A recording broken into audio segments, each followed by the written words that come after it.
Welcome to AM. My name's Richard Conway, and this is the platform for age group multisport athletes to showcase their journeys.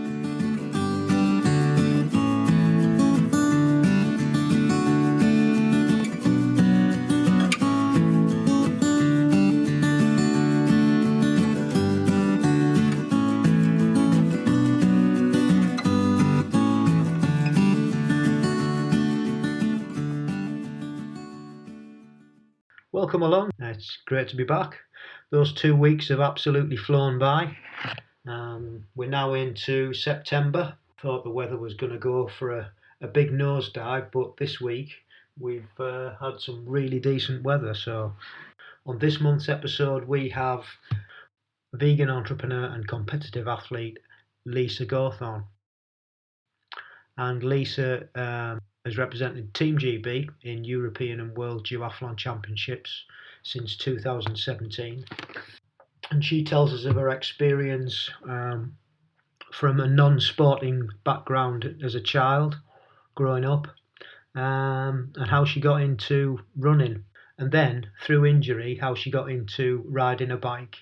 And somebody mentioned that, maybe you should put the two together. And she tells us how she got into duathlon and then onto the GB and the European and the world stage. So great story. And we talk a little bit about veganism at the end.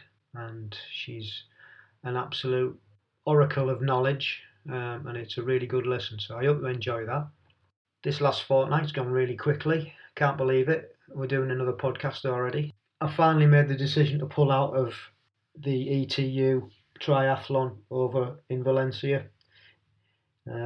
We figured out that not fit enough, injuries still not good. I finally bit the bullet and got a doctor's appointment, and I've since been along to physio, and I'm just awaiting an appointment for treatment on the back of my knee. Gives a few exercises to stretch out and keep doing. So yeah, unfortunately won't be going there this year. Just didn't think I could do it justice, so decided to pull out. But still been doing a bit of swimming. We went open water swimming again at Ocean Walker's venue over in Rugby near us. Fantastic venue. I'm still pursuing the different style of swimming that Adam Walker himself showed us.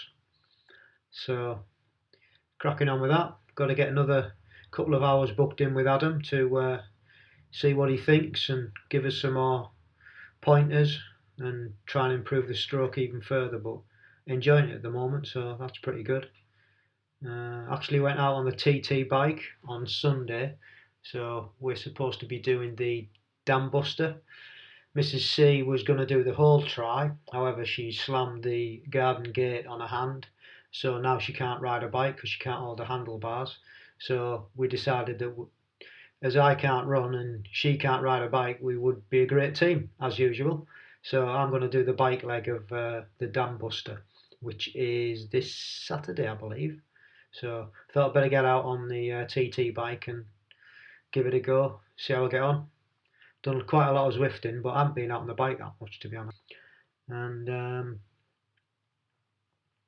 been listening to a few podcasts, some good ones over the last couple of weeks. One of my favourites is Helen Murray's The Insider Try Show. She has some great conversations on there, and a really, really good listen usually. And the one I've listened to recently is pro triathlete Kimberly Morrison, who was disappointed that Kona was postponed this year, and she's gone on and I think she decided that she was doing the Norseman, which I believe's already happened. I haven't caught up to see how she's doing, but that was a good show.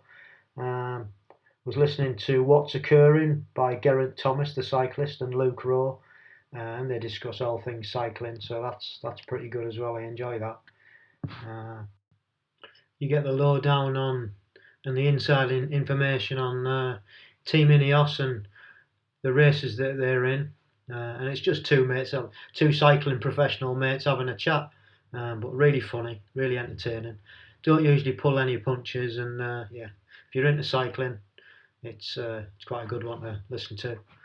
And the last one that I've been listening to quite a long time is Nutritional Facts with Dr. Gregor. And he's all about health and well-being, and he discusses all things nutritional research, and from things like effects of avocado on inflammation, and he's even got a load of healthy recipes on there. So that's he's on YouTube as well. So he's got loads of videos on YouTube, and yeah, it's all for free, and it's pretty good if you're into nutrition and what it does to you. So that's a cool thing. Also, I finished watching the Vuelta cycling. Primož Roglic has won that for the third time in a row. Absolutely smashed it. Nobody was near him, and that was really good. Well, the last week was the best. Watched the Super League and the Triathlon the weekend, and that was good fun. What a laugh that is. And the Brits did well. The girls were like 4 out of the top 5, so that was fantastic to see. Jess Lamont won the whole thing for the ladies, and they had a bit of a different dimension on it this time because they were all put into teams as well. So not only were they racing for themselves, but they were racing for points for teams. So, but that was really fun. So if you haven't watched that, see if you can catch up on it. I think you watch it on iPlayer. So yeah, that was good fun. Finally, started watching, which the Vuelta finished and the Tour of Britain's just started. So unfortunately, it's not coming anywhere near me. It goes from Cornwall and pretty much Wales, and then finishes in Scotland. I think they do go across from Cumbria to Newcastle, and then they finish up in Aberdeen. So it is a right tour of Britain. So some big names like Mark Cavendish and Julian Alaphilippe, the world champion, are there. So yeah, that should be a good race. So I'll be watching that this week. Yeah, I think that's basically it. Finally, my lifestyle hack at the end of the podcast is going to be about sprouting seeds. So yeah, I hope you enjoy all that. And yeah, I think that's about it. So I shall, we'll get on with the main event, which is Lisa Gawthorne, and I shall see you on the other side. Thank you very much for agreeing to do this. I know you're very busy with everything that you've got going on. Much appreciated. I think we best start off with a little bit of your background growing up as a kid and sporting activities. That would be a good place to start. Are you based in Liverpool? Yeah, just outside Liverpool in the coastal town of Formby. Right. So literally the beach is 800 metres away from my front door. Cool, nice. Sounds idyllic. It's good for running, definitely. Yeah, I bet it is, yeah. So what did you do as a kid then, as sporting wise? Do you know what? I actually, truth be told, I wasn't all that sporty when I was a kid. I went to quite a strict grammar school, and the sports that were really kind of put on us there were things like hockey and netball and tennis. I really didn't enjoy any of them, if I'm being completely honest. I think it was quite difficult because, unfortunately, we didn't have a big focus on running in our school. It was, as I say, it was very much hockey for the girls and rugby for the boys. So I really didn't, although I've always been kind of active and I did a lot of walking, and my house was 2.5 miles away from the school, and I'd walk there and back every day. So I've always had that kind of active gene, definitely in the main set. But I think I really didn't get into fitness and gym work probably until I started kind of going to university, because it was at that time when I thought it's quite a nice way to battle with anxiety, and to give me a bit of freedom in between prepping for exams and doing dissertations and things like that. And I really kind of reaped the benefits from that. I thought it was a good little stress-free zone to just escape into.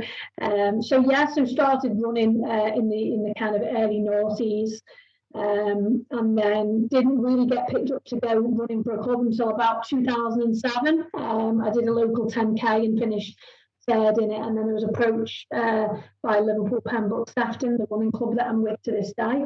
And I can't really say anything other than it was the best thing I ever did, joining the running club, because my times just came down, immeasurably. Sort of my first 10K, I think it was 51 minutes. I've got that down to 38:40 as a PB. And my 5K's down to 18:39 as well. So it's been fantastic, just to be around like-minded people. But yeah, it's not really the classical way, because I wasn't pushed down the sporting route when I was younger. And as I say, there was sports I just really wasn't involved in, with things like that, the hockey and netball routes. Yeah. So the academic side was taking precedence over anything else, I guess. What did you do at university? I did a degree in business studies, majoring in marketing as well. So it was a 4-year sandwich degree at Liverpool John Moores. Right. So it was 2 years in university, and then it was a year out in industry, where I cut my teeth in the marketing world, and worked for Chewits as a marketing executive, and then went back to finish my last year in uni, my 4th year, where I did my dissertation on new product development. So, I mean, I am quite a nerd, if I'm being honest, and very kind of studious. So I was pretty happy to come up with a first class honours degree in business studies and marketing. So that was a pretty cool thing to do. And to be honest, I've carried on my learning as well. I've done various postgrad certificates through the IGD and through Goldman Sachs and the likes and things like that, because I really do love learning. I think that knowledge is power, as they always say. So, I mean, all my business kind of experience, I decided to stay within the Northwest. Didn't want to go down to London, where a lot of graduates actually migrated down to London, but I stayed in the Northwest. So I worked for Chewits. I also worked for Vimto, the soft drinks company. I worked for Premier Foods as well. So I've done a lot of marketing on things like Jammy Dodgers and Cadbury's Fingers and Vimto and Chewits and everything. And obviously amassing all of those skills in confectionery and children's products and impulse products, it's just given me the perfect platform really to go out on my own and to develop some of those products in a better way and in better formats. Yeah. Well, we'll get to that in a little bit, but we'll go back to your running. So they're fantastic times that you've just said that you've achieved, and I totally agree with you about running with a club, because that brought me on no end. Although I was in a tri club, I joined an athletics club as well, as I've said before on the pod, and it brought me on so much. So that's one piece of advice for any triathletes out there. Go and join an athletics club if there's one local, because it's a great thing to do. Yeah. So from the running, how did you get into triathlon then? Well, funny enough, I've never done a triathlon. I was just going to say, I'll rephrase that question. How did you get into duathlon? So the reason why I've never done a triathlon is because I'm the worst swimmer ever. You just wouldn't want to see me in a swimming pool. It's a nightmare.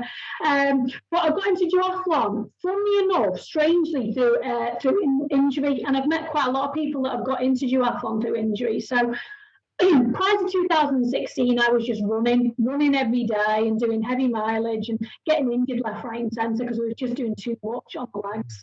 And wasn't really giving my body that much time to recover. And then so much so, in December of 2016, I had a small knee operation, just an arthroscopy to shave off some of the fat pad on the knee that was impinging on the movements. And my physio and my whole recovery from that particular operation was 6 months of getting stronger on a bike and getting the muscles to actually move again by using the bike. Now the weather at the time here in Bromley wasn't great, so I didn't fancy going out on the road, so I bought myself a watt bike.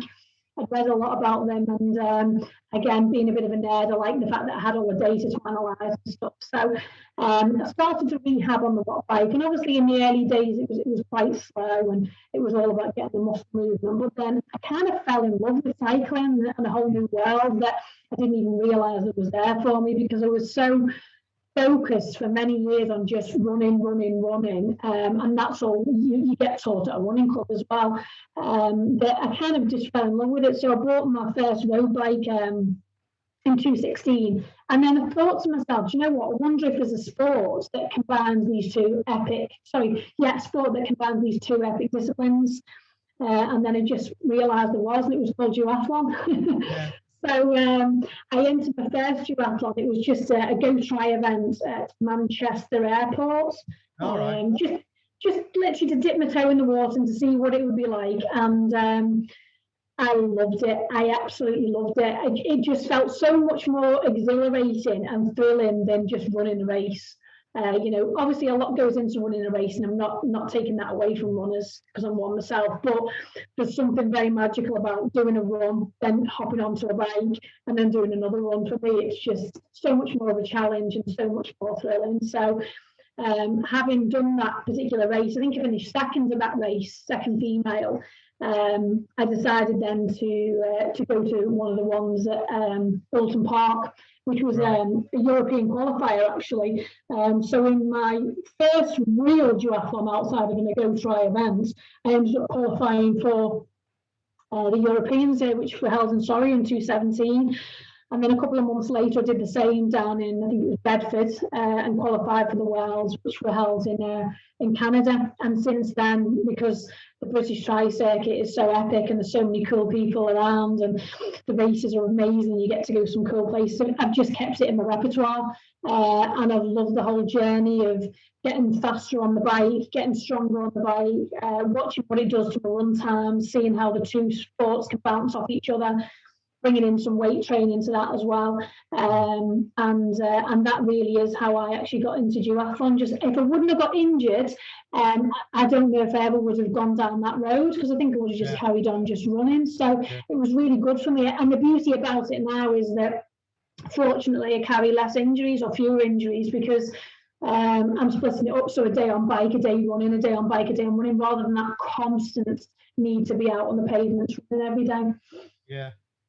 Yeah, isn't it strange how things work out? Like you said, if it wasn't for an injury, you would never have got to do the multi-sport of duathlon.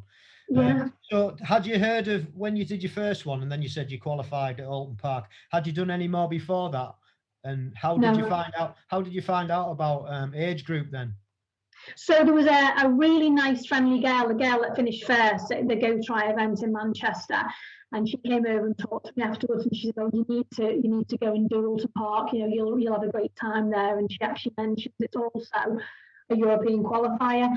And at that point, I decided to join a local tri club called Mersey Tri, and then they gave me a bit of advice on it, and I pieced together the parts of what that lady had told me and what Mersey Tri told me, and then obviously had a little look around the British Triathlon website and thought, this is a bit of me, this.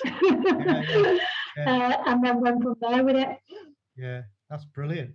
Because it is that investigation. I mean, so many people who've been on have asked that question, and it's usually the same answer. They've either found somebody's mentioned it, or somebody in a race has been wearing a GB tri suit and thinking they've gone up to them and asked them, you know what I mean? So it's usually, it's not, I said to Nicky Dick a few episodes ago, it's not blatantly obvious that it's a thing to people. Yeah. You know what I mean? Unless you know, or you're in a tri club, or it's not that, which is a shame really, because I think it would, there must be some way of getting it just out there, to the public. And not, triathlon's obviously more well known, but a lot of people don't know about duathlon or aquathon or aquabike, and they're all sports in their own right, it needs to be a bit more broadcasted, I think, and definitely. Whenever I speak to anyone about it, I never just say I do duathlon, because people look at me like that. So I always say I do duathlon, which is run, bike, run. Because without that, you just get a blank kind of look. That's right. Yeah, so that's pretty good. I was at Sawyer as well. It was a bit of a strange location, wasn't it? And not very good weather either, I believe. Yeah, it was. I think we were quite lucky because it didn't start snowing until the standard race. That's right.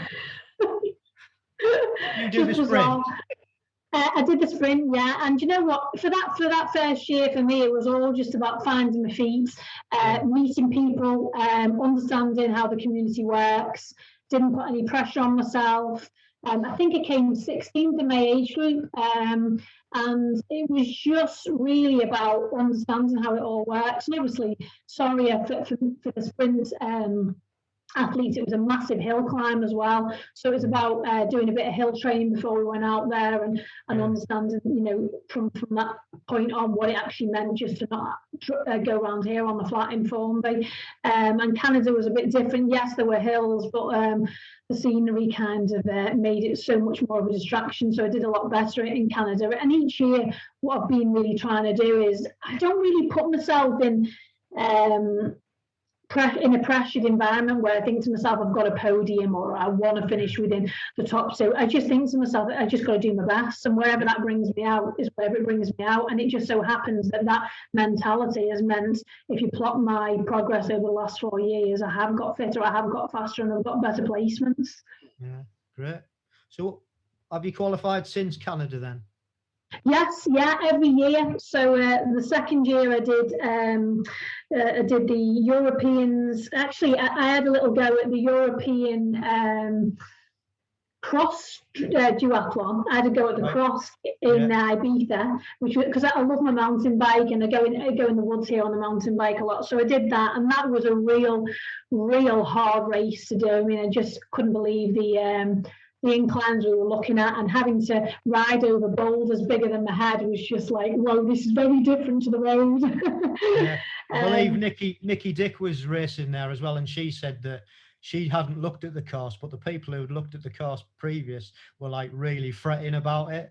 So yeah. So it was quite, to be honest, that was quite, it was intimidating for me, because, I mean, it's just so different. People think, oh yeah, well, I do it on the road, I'll be okay, and I'll be able to just transition. And yes, to a certain extent, some of the handling skills are the same, but you can't prepare yourself for, you know, some of the sections, men were actually chucking the bike on the shoulder and actually running around with it, and it's just like, wow, you know, you're going 2 miles an hour up a hill, you know, versus 23 miles an hour on the flat.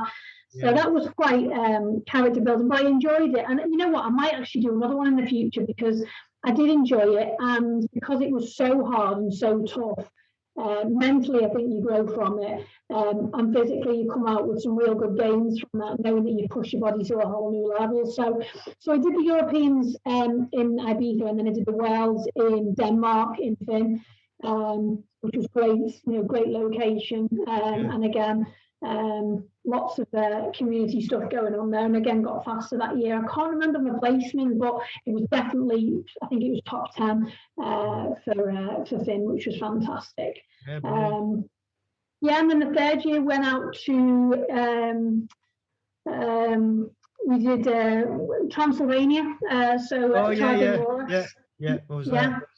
Really good, really enjoyed that. It was amazing, wasn't it? Yeah. It was really, really amazing. The highlight for me at that particular race was spending time with the absolute legends that was Maurice Young as well.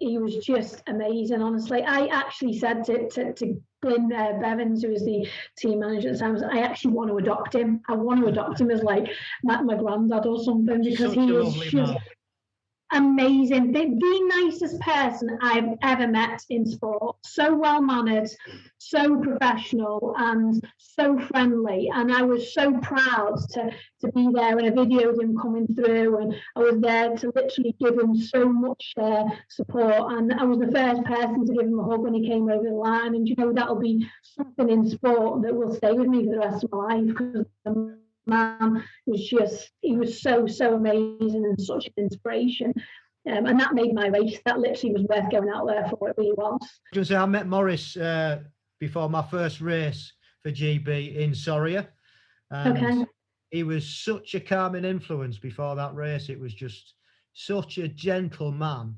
It was just so calming, and he was just like you said, you know, once met, never forgotten. Absolutely, 100%.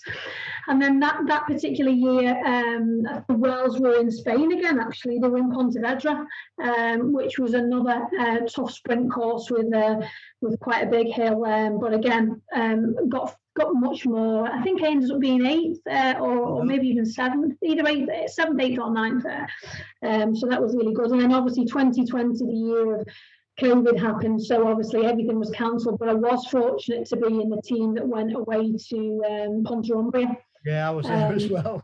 Yeah, I remember. So we were very fortunate to get away. We really were. I mean, literally, I think a day or two after we landed, everything was closed and locked down, and that was it. Good night, God bless. So we did very well. And actually, strangely, that was my strongest position. I think, you know, I'm terrible for remembering all my positions, but I think it was either sixth in that, sixth or seventh age group. So I've been climbing down and climbing up the ladder all the time. Yeah, brilliant.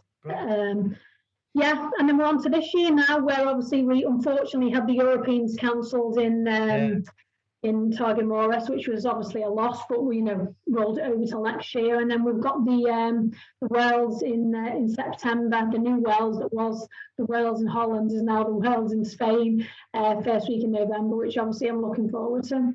Yeah, cool. It's good. So you've had a good run. Yeah, absolutely. Just being very addicted to it, to be honest. I'm addicted to it not just because of what it does for you as a support, as a sport, but for the people that are around it. I've met some of the most amazing people. Obviously, I've already mentioned Morris, but just the community vibe that goes on in multisport. I find, and some runners might think I'm speaking out of turn here, but I find multisport is so much more friendly than just running. I've heard that said before. Yeah, I really do. It's people. I find people are more approachable. There's a real positive vibe. Everyone wants to help each other. And to me, it's like going on holiday with a big gang of your mates every time. Really, well, we always make a holiday out of it, to be honest. So exactly, yeah, we're the same. I always try and drag my boyfriend with me. My sister's coming with me actually in November this year. I always have to bring someone to carry the bags, but we always make some kind of holiday out of it. So you get the best of both worlds. You've got a holiday and a race, which is perfect. Yeah, perfect. Are you coached at the moment then? Or have you just coached yourself through it all? I know you said you were in like the athletics club and the tri club. Other than those coaches, do you have your own coach? Yes, I do. So I'm coached by a gentleman called Ian Roberts. And Ian actually, I've met with Ian at Liverpool Pembroke Sefton, and he's a great cyclist, a great runner, and has been on multiple circuits over the years. And he's got a business called Prime Triathlon Coaching. So I'm with Ian, and I've been with Ian really since the start in one guise or another. He's a great guy. He puts up with the fact that I'm non-contactable quite a lot of the time because I'm either traveling on business or working on big projects. You know, he just gives me the sessions, I do them, and I see good results from them. And to be honest, I wouldn't be where I am now without Ian's coaching, because I can coach myself to a certain extent on the run scene because I've been doing it for so long, alongside my coach Mark Bleasdale at Pembroke Sefton. But biking is a whole new area, and I do think that you need that kind of coach in the background pushing you and giving you new sessions. And you know, when I first met Ian and he started to talk to me about we need to test out your FTP and this, that and the other, he was talking to me in a whole new language, and I was like, oh my God, what is this? All I know is the minute mile. So I think getting to meet a coach and getting to actually understand the terminology and how that kind of transforms into the bigger race picture has been absolutely essential. And we've got some really good, strong athletes in Prime, and I'm looking forward to continuing to fly the flag for them moving forward. Good, yeah. Most triathletes that have been on, our multi-sporters that have been on, our coach, to be fair, or have been in some guise or the other. So, what's your favourite race been? At the risk of sounding repetitive, I think because of the opportunity of getting to know Morris out in Romania, and also the beautiful settings of Romania, and getting out and seeing Dracula's castle and things like that, I think that would be one of the most memorable, certainly not the most enjoyable from a personal performance point of view, because I pulled my calf in the first kilometre of the first 5K, which was horrendous. I had to run round for another 4K with a calf that felt like a piece of wood. And how I finished that race even to this day, and I look at all the photos of me finishing it and I'm just grimacing. It was so painful, but you know, an hour later I was so elated to watch Maurice come through the line, and it was like all my worries had just gone. So it was a bittersweet kind of day. So I'd say that was probably one of the most memorable. But I think in terms of my favourite, probably would have been Canada. Because it was just unreal. It was, you know, to actually be out on a bike and to see deer eating peaches off trees, to see the wonderful lakes, and to hear about all the local wildlife. Obviously, I'm a massive animal activist, so anything to do with wildlife and animals just really captures my imagination. So I think that was just so memorable, and I got to meet loads of really great people on that. Claire Hall, who was obviously a double gold medalist from last year. You know, we were racing quite closely together at that event, and it was just definitely one of those kind of surreal moments. One minute I was on a sun lounger having a non-alcoholic cocktail. Next minute I was doing the Sprint Duathlon. So it was pretty magic, to be honest. Good, yeah, great answer. And that's what age group's all about, isn't it? And multi-sport in general. You're just making so many memories, aren't you? You look back and it's just fantastic. And I think that's why it's addictive, and you get the bug and you just want to do it again and again. You know, it's definitely. I think if you love travel and you love sports, you know, this kind of option is perfect for you. It will cost you a lot of money because obviously you've got to travel a lot and buy all the kit, but it is worth it. And I always look at I make these photo books each year as a Christmas present for my boyfriends. And they're getting bigger and bigger and bigger because we're going to so many events. And like you say, it's full of such magical memories that if I wasn't involved in multi-sports, I wouldn't have any of those memories, and I wouldn't have met all these amazing people. And I am inspired by every single person I meet on the multi-sport journey, because I always believe there's something you can learn from someone else, whether it's how humble they are, or how much effort they put into their training, or how they juggle being a mum or a new father with training, or juggling business. You know, everyone's got their own personal challenges, and I am just bowled over and inspired by everyone that I meet on the multi-sport circuit, because it takes a lot to juggle disciplines with everything else that's going on in personal lives. Yeah, that's so true. I mean, since I've started this podcast, meeting all these great people and the stories, and they've all got a story and they're all different. They're just, like you've just said, they're just so inspiring. It's just really, really good. Yeah. What's your favourite bit of kit? You know, I'm probably going to sound like a robot here, but I love my Nike Vaporflies. I absolutely love them. I think they're great in terms of the cushioning and the bounce, but they just, for me, when I put them on, I feel like Zebedee. Yeah, but it just gives me such a spring forward. So it's either my Nike Vaporflies, or I've just recently invested in the Asics Meta Speed Sky, which are unbelievable as well. Also carbon plate and all the foam, etc. I'm actually racing in them tonight. At 5K mid Cheshire, but it would be like, if I had one thing to do, it would be taking either one of those pairs of trainers somewhere with me, because I just think that they're fantastic. Nice. Yeah, it's usually either trainers or a bike. That's the most common answer to that question. Do you know what? I should have really just thought about that, because it's a close tie, obviously, with my new TT bike. My boyfriend bought me the new Liv Avow Pro Advanced TT bike for my birthday in May. So it's the equivalent of the Giant Trinity.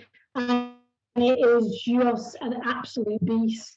So I think that's, in fairness, that's good with those trainers. Yeah.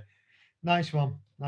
So what are your favourite books, blogs, resources that you use for helping you out in multisport? Blogs wise, I tend to just keep up to speed with, well, your podcast for one of them, because you learn a hell of a lot. And like you say, you know, everyone's got their own inspiring story. So I always listen to this podcast. And I keep up to speed with, obviously, very pro-vegan in the world of vegan athletics. So I keep up to speed with a lot of inspiring vegans on Great Vegan Athletes. .com and also vegan runners and things like that. I look a lot at what the vegan sporting community are doing on plant-based news as well. My boyfriend's actually just brought me a brand new book on multi-sport and on multi-sport coaching kind of plans and stuff. So I'll have a look at that when I'm next away. But yeah, I'd say that podcast, yours has got to be up there with one of the most inspiring because it's real. Everyone's got real stories, and I think that that's a big thing to. Oh, who's this?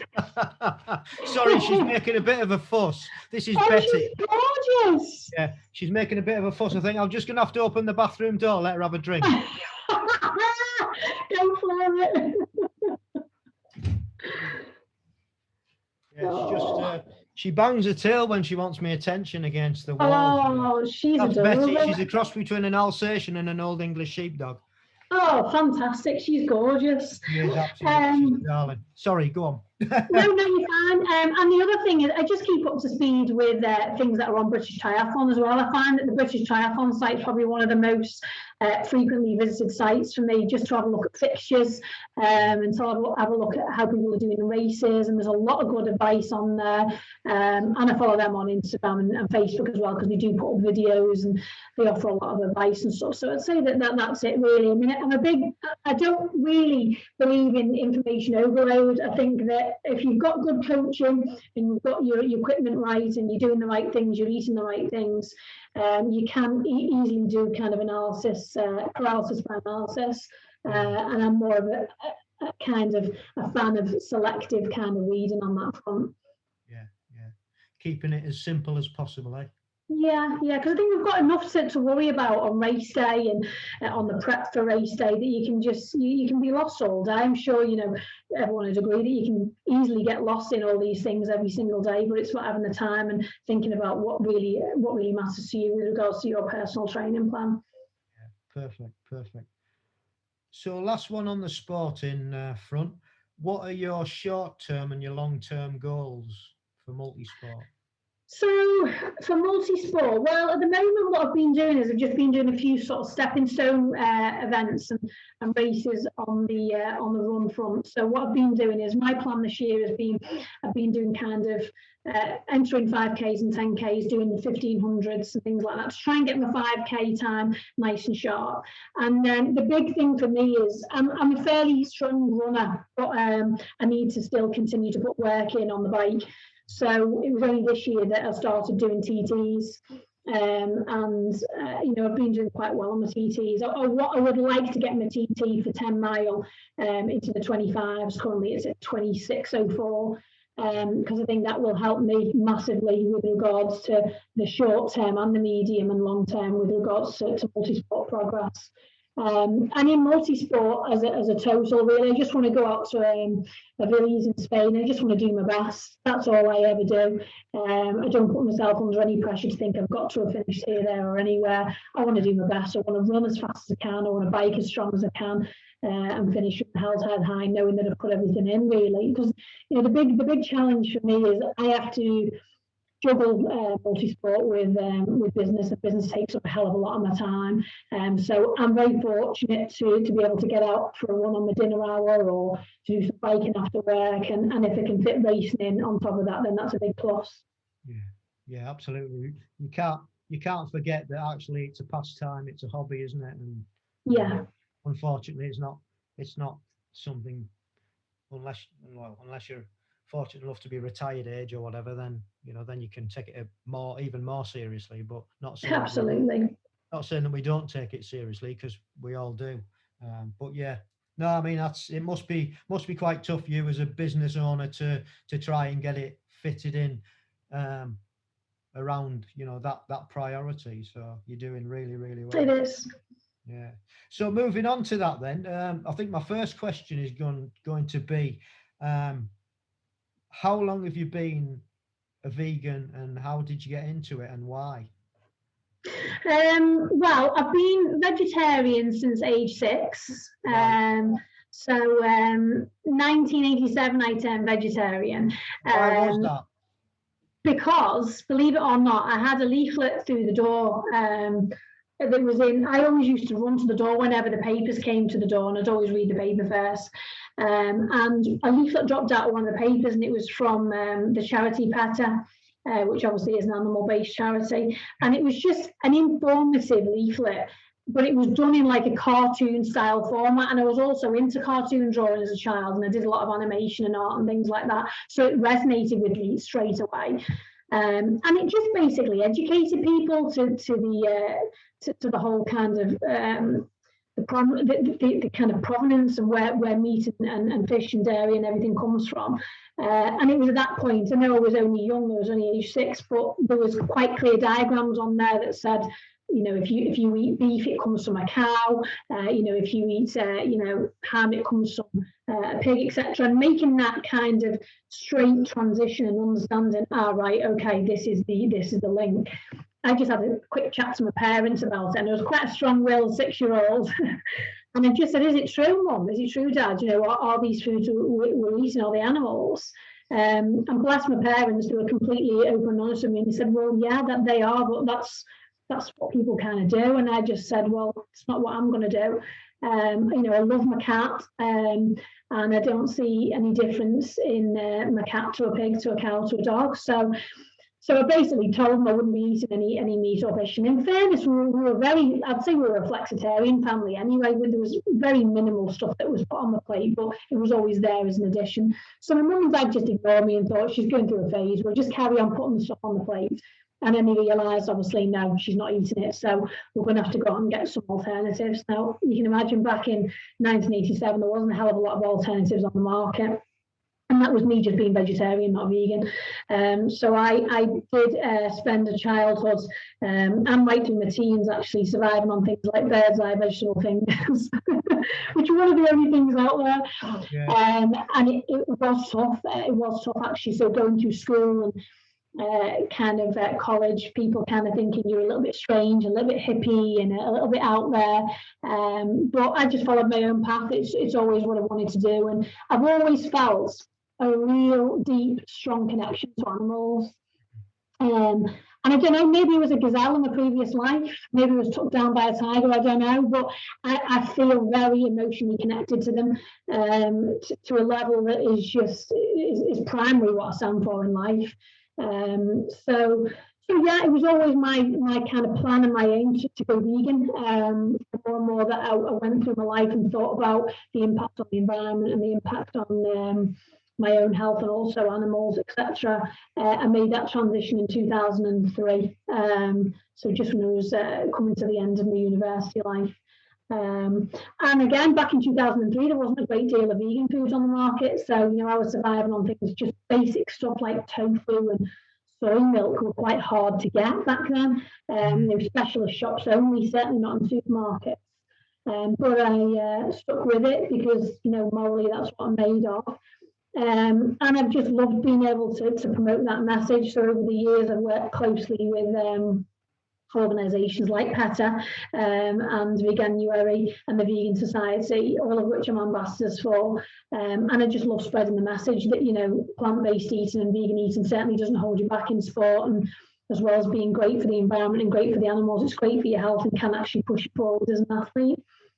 I know it is tough, and you'd actually think, we're in the year 2021 now, and there's so many documentaries out that are pushing things forward. The David Attenborough documentary is a new one that's been narrated by Kate Winslet. Everything that's going on about climate change and too much livestock and overproduction of cattle, etc. And when you put it out, to me, everything in life is normally comes down to a formula, and the formula for me is we are actually, at the risk of sounding like a tree hugging environmentalist, but hey ho, that's what you've got to be if you care about the world these days. If you are, eating a lot of meat and eating a lot of dairy, you've got to be mindful of the fact that, number one, it's not the best thing for the environment. So you're obviously not really environmentally led. Number two, if you've got kids, it's not the best thing that you're doing for their future, because the whole idea here is that if you've got kids and younger generations, you want to make their future as bright as possible. But by continuing down that road, you're actually making it a real nasty future for them to live in, which I couldn't live with myself if I had kids doing that. And number three, it's the whole compassionate living, really. You know, if you've got pets, there's no difference between, you know, a cat, a dog, a pig, a cow. They're all the same. They're all sentient beings. So I think that when it comes down to that formula, and you speak to people on those basic formulas, and you say, well, you know, it's the best thing for the animals, your health, the environment, then you do get light bulbs. And even if they only get a light bulb for one of those things, if they're personally driven with their health, you know, I'm a vegan nutritionist, I'm qualified as well in that area. So I get a lot of people coming to me and saying, God, it was the best thing I ever did for my skin, or it was the best thing I ever did for my digestion. Well, of course, it's going to be the best thing you do for your digestion, because when you go to bed at night, you're not having to process animal food. So your body's waking up refreshed, which means that it can hit training harder. You're recovering quicker because you've got better phytonutrients in your diet. And you can bamboozle them with all that kind of stuff. But for a lot of people, they have to go on that mini journey first, and they have to take that step to seeing a few benefits, getting leaner, becoming faster, sleeping better, feeling, you know, more compassionate, and feeling like, you know what, I am doing something benevolent, before they can then take it to that next step. But you are completely right with regards to your approach, and that you shouldn't really ever just do it overnight. Doing a cold turkey thing is the worst thing ever. It's got the highest bounce back rate, and you don't give yourself enough time. And I always say to people, if you are looking at going vegan, and I have so many people get in touch with me on Instagram and Twitter about this, and they say, do you know what, Lisa, you've inspired me and I want to go and do it. And I'm like, this is brilliant. That's what I live for. But be careful you don't do it too quick. And what I say to people is, you know what, for the first 5 or 6 weeks, just look for a dairy alternative to your milk, and get your favourite milk sorted first, because that within itself is a minefield. Do I want almond milk? Do I want rice? Do I want soy? And the thing is, when you try them, they all make you feel slightly different anyway. So get that sorted, then go on and look for a butter replacement, then a cheese replacement, and just take it week by week, and give yourself a 10 to 12 week transition period, where during that time you've got all of your alternative sorted. You found your chicken alternative, you found your fish alternative, because they're all out there, rather than day one blitzing it, going to the supermarket, and inevitably what happens is people will go and they'll buy crap. Then they'll have a terrible time and say, oh my God, how can people be vegan? But it's because they've bought crap and they've not researched it. Because we can all be junk food vegans, we can all be junk food people, because junk food exists on any diet. But it's about keeping it clean and keeping it whole foods based, if you want that kind of beneficial aspect to your sport, and also to the environment as well. Yeah, I was just going to say, just because you're vegetarian and vegan doesn't mean that you're healthy, does it? No, absolutely not. Absolutely not. And that is, you know, a lot of people come to me and say that, and they say, well, do you eat unhealthy? You know, do you really have any snacks? I never see you eating anything unhealthy. And I do try and put things on Instagram, but I don't want to bore people with my food all the time. But I do at the weekends, I do relax it a little bit. I am fairly strict during the week, but the weekend, you know, I might have a vegan pizza, or you might see me vegan ice cream or a vegan cookie, but I won't be doing that every single day of the week. And I think that's where people fall down. They think, oh, it's vegan, so it must be healthy for me. I'll have it Monday through to Sunday, and then they're wondering why they're just getting health problems and stuff like that. And it's like any diet. If you don't eat you know, clean, you're going to be really probably picking up a few problems along the way. Yeah, totally agree. I think it's also interesting, isn't it, that it's getting bigger, and it's the momentum's really taking off when you've got the fast food chains like Burger King taking on the Impossible Burger. And what do you think of that whole side of not just the vegetarian burgers, but they're actually making I don't know whether you've heard, they're making meat from petri dishes now. What do you think of all that science, which in one sense, it's a bit strange and a bit weird and a bit alien, but on the other side, people who still want to eat meat, if they can go down that route, it's going to be better for the environment, and hopefully better for the animals. Like, you know what I mean? It's not ideal, but it's better. Yeah, so you're talking about cell-based meats. So, yeah. I mean, it's quite an interesting one. Personally, it's not for me, because I am quite an old school vegan in that I won't even eat anything that remotely would taste like anything like meaty anyway, because it would just knock me sick. However, for the flexitarians of this world, or the new blood vegans, that kinds of, I call them new blood vegans, that's just our marketing terminology in work, but for the ones that really do like the taste, and you've got to accept the fact that some people like the taste. I think it is the best thing ever, because if you can bring something that tastes amazing, that doesn't involve mass slaughter, then it's a winning format for those kind of people that want the steak or that want the chicken, etc. So I think it's got a fantastic place.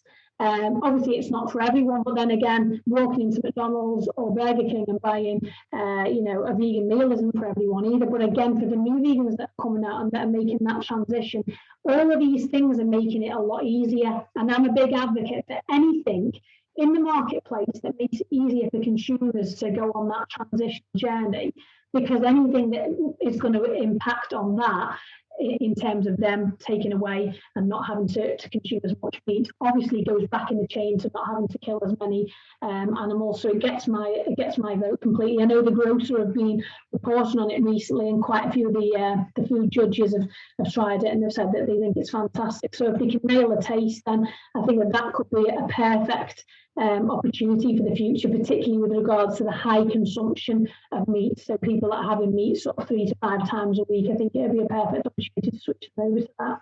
Yeah, I think it's quite interesting. I was listening to a podcast of the creator of that Impossible Burger, and he said, well, it's not for vegans and it's not for vegetarians. That's not what we're doing it for. We're actually doing it for the people who are currently eating meat, and that's why they want it as near meat as possible.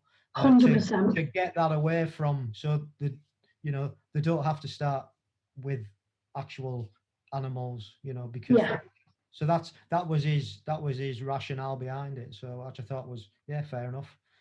Because what's the point of giving something? Yeah, they've done so well. They really have. They've got some big contracts. Yeah, and I think they're all starting. Obviously, they were the first, but they're all starting to look at alternatives now, which can only really be good. Yeah, totally. So anything that is going to mean that fewer animals are sent to slaughter is a big tick in my book. Absolutely perfect. So you started off vegetarian, then you became vegan. How did that develop into a business then? How did you get, obviously you had all that background experience. How did you decide well, first of all, you can tell us a little bit about your business, but how did you sort of get into the area that you're in? Yeah, it's quite a strange one, really, because I used to be a consumer of a vegan licorice brand in the UK called Panda Licorice, which is actually one of the brands in my business now. And I actually love this brand. And I actually sent a speculative CV into, at that point in time, the then managing director of Cedar Health, who were the distributors of Panda Licorice, and just basically sold myself and said, you're not going to get a better marketeer to work on this brand than someone that eats it every day and understands the positioning, etc. Now, he brought me in and interviewed me, and he said, I've got to be honest, I haven't got a role for you, but because of your passion and your commitment, your dedication, I'm going to make a role. So he made a role for me, and I joined Cedar Health. Oh God, it was actually after leaving Bravura Foods, so back in about 2006, 2007. And I worked predominantly on Panda Licorice, which is distributed in most of the main supermarkets in the UK. And then my business merged with another business called BBI Healthcare down in Wales. And I was the marketing director, and my business partner to this day was the then sales director. So we started, Carl Morris, his name is, we started working together on all the plans for licorice, and it didn't really fit within the portfolio because it was primarily a medical business that just had this licorice on the side. Right. So I ended up working for Panda directly, being based out of Finland, looking after Scandinavian markets and the US and the UK and Canada, and doing all of their international marketing. And it was at that time that they approached myself and Carl and said, you know what, because you work so well together and Lisa's got a good handle on all the marketing across the western side of the world, we think that we'd like to just work with you guys. So we were fortunate in that when we set up Bravura Foods in 2011, we started that game with the Panda Licorice contract, which back then was worth about £2.5 million worth of business in the UK. So a huge contract to have on board when you started. So not really a normal setup where, you're scrimping and saving. Yes, we had to go over and do the loans we had to take a hell of a lot of personal guarantees out and commitments and everything like that, which was scary but necessary. And then we started that business. For anyone who doesn't know, Bravura Foods is basically a vegan distributor and a vegan brand builder. So we have our own brands and we distribute vegan brands, and both of those kind of brands, they all follow the same channel, and we put them into the supermarkets and UK high street retailers, etc. But as time went on, we decided, well, particularly myself, I was looking at the gaps in the market and getting frustrated by the fact that there wasn't any, certain vegan confectionery and things like that. So whenever there wasn't something on the market, we worked with some very patient people in the labs to be able to get our product development kits sorted and to be able to come up with some really good ideas for things that we knew people wanted. And for me, it was always an easy sell, going and pitching all these products in front of any of the supermarkets. As a consumer for that category, it makes it very, very easy because you're passionate, you know what the gap is and you know how to believe in it. And then it's just about putting some very, very cool branding around it, having some good marketing support and being able to support it in the trade, whether that's domestically on the UK market or internationally, because we do some business outside of the UK as well. So it really came about from personal frustrations of seeing products or seeing gaps products on the market and thinking we can do better than this. So we built from Panda Licorice on to other brands that we've got a whole variety of brands. We've got CBD drinks brands called Leaf Life. We've got sugar-free, gelatin-free, gluten-free confectionery, which is free from fellows. We have powdered peanut butter, the peanut hottie banner, and then we have a vegan biscuits brand called Vegan Bakery, obviously, as well as Panda Licorice. So all of those brands, we're trading with Sainsbury's, Asda, Tesco, Waitrose, TK Maxx, Holland & Barrett, Boots, all the big clients in the UK. We're growing really well, and we're growing as a business and also growing individually in the channels within the market. So it's a very positive story, but it is funny because when we first started the business, a lot of people were saying, do you really want to be going into this vegan market? It's very niche-y and I'm not sure it's ever going to amount to anything. And that was back in 2011. And now, turn the clocks forward 10 years later, we have all of the mainstream markets actually physically ringing me up and ringing up the business for advice on how to arrange their vegan fixtures and for kind of contributions to their magazines or whatever it may be, writing articles for them and keeping a very close-knit community network to be able to push the vegan message out through the main supermarket network in the UK. Yeah, brilliant. And to be honest, you can only see it going from strength to strength, can't you, the way things are going? Absolutely, yeah, absolutely. I mean, we're growing as a business. The market's growing. All of our brands are in growth. Every year that goes by, January had its record number of participants this year, just short of 600,000. That's growing every single year. It's expected to be the biggest ever next year. So it's the biggest food movement and it's the biggest food trend for a real long time. We've been tracking it now kind of with a very close eye for the last 5 years particularly. And I've worked in confectionery, I've worked in soft drinks, I've worked in children's biscuits, I've worked in all the top FMCG markets, and never have I ever seen such exciting growth. So I can't complain for being able to work in such a versatile market. Yeah, brilliant. It's like the perfect fit, isn't it? Everything that you've done's just come together, and it's just like, that is the road, and you're on it, and yeah, it's quite amazing when you look at the whole picture, how it's come absolutely about. So that's really good. Second thing I want to ask you about is your book. Okay. Yeah, so I wrote the book Gone in 60 Minutes. Yep. Back in, I think it was about 2010. So named because you can read the book in 60 minutes. Because one of the things that I am appalled by and still appalled by to this day and age is that if you are someone getting into fitness and if you just want to know that, cut through all the crap and just know the things that make a difference in diet, in workouts, in supplements, in how to keep yourself motivated.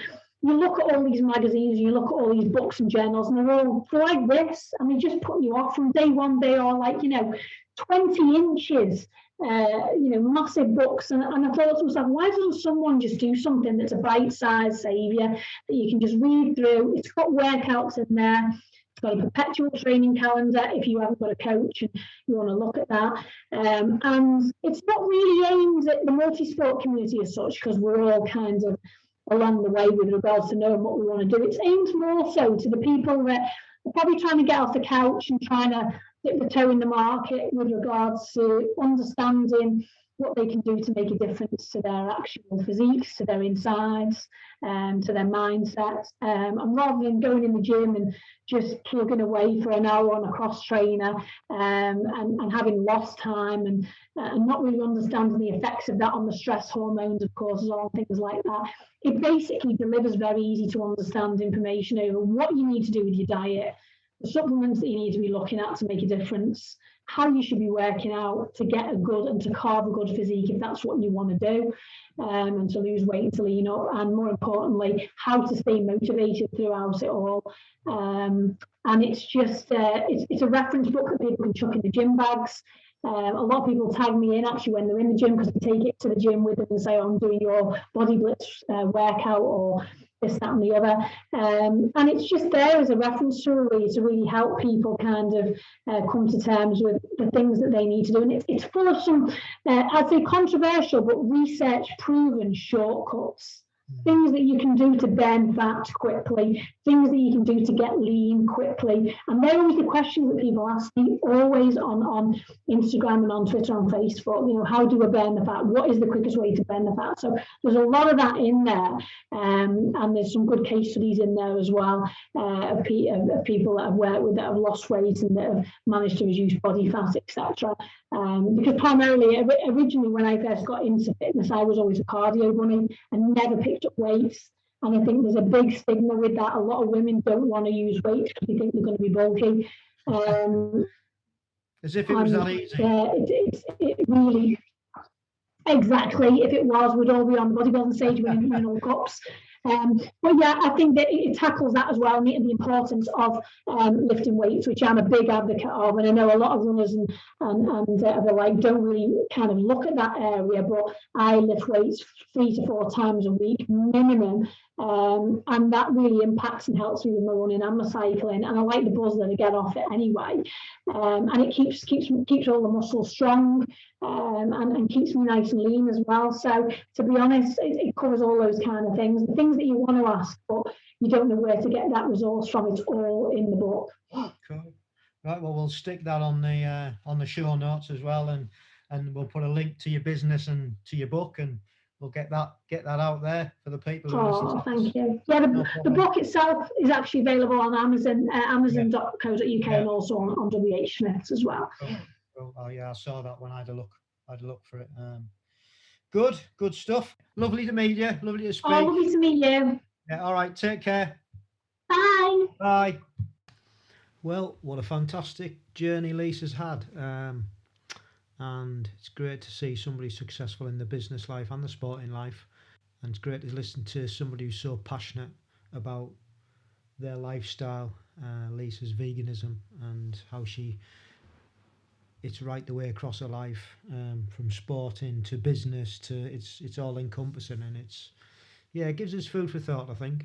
And I really appreciated when she said one step at a time if you're looking to go down that path, because I think they're wise words. So thank you once again, Lisa, for coming on the pod, and I hope we can catch up some point face to face. And good luck with the race in November. I'm sure you're going to smash it. So on to the lifestyle hack this episode, and as I said earlier in the pod, it's about sprouting seeds. And I've started sprouting seeds after listening to and doing a bit of research. Listened to a podcast, and there was a guy on there, and he was talking about how easy it was for one thing, and the benefits you get from these seeds once you've sprouted them. So basically, I got a couple of jars, and they're on stands, and they have like a drip tray. A couple of tablespoons of seeds. I usually use broccoli seeds, and I'll discuss why in a moment. So you put a couple of tablespoons of seeds in the jar and fill them with water and leave them for 24 hours to let them soak. And then you can either put them in a cupboard in the dark and let them sprout, or you can leave them in the light but not direct sunlight, and yeah, they'll sprout either way, either in the cupboard in the dark or in the light. So I've done a little bit of a test to see which is best, and they both sprout pretty much the same. However, the ones in the cupboard are a bit yellower, so you've got to take those out and put them on the windowsill for sunlight, and then they do eventually go green. So very, very simple. The other thing you've got to do is you've got to wash them in the morning. So you've got to rinse them out and let them drip dry, and also again in the evening. But if they're in your sight when you're washing the pots, maybe they're on your windowsill like mine are, when you're washing your pots, after you've finished, you just give them a rinse out and put them back on the drip stand, and it's great. So yeah, the dead easy to grow and really, really good for you. And broccoli sprouts are supposed to be one of the most beneficial, because they're rich in phytochemicals, especially in one in particular, which is sulforaphane, which is a phytochemical. And the young sprouts are supposed to have 10 to 100 times more nutritional benefits than actually eating broccoli itself. They basically help reduce inflammation, and 70% of all deaths are due to chronic inflammation. And scientists have deduced that sulforaphane is said to help detoxify, fight malignant cells and protect you. And there's all sorts of things that it protects: your skin, your eyesight, your heart, and it does this by inhibiting the production of inflammatory proteins and reduce oxidative stress. So that's the life hack for this episode. Bit of food for thought, and if you're interested, give it a go, give it a whirl. So thank you once again for listening, and that's it for episode 35. I hope you've enjoyed it, and if you want to get in touch, drop us an email at agegroupmultisportpodcast@gmail.com. You can follow us on Instagram at amp_1967. We're on Facebook at ampgb. You can get all the podcasts at agegroupmultisportpodcast.buzzsprout.com. You'll find all the previous podcasts on there. We're also on YouTube at ampgb. You'll find all the podcasts on there as well. And you can also find us on Twitter at Age Group Multisport Podcast. And I think that's about it. I hope you've enjoyed this episode. And remember, stay safe, keep training, and love the process.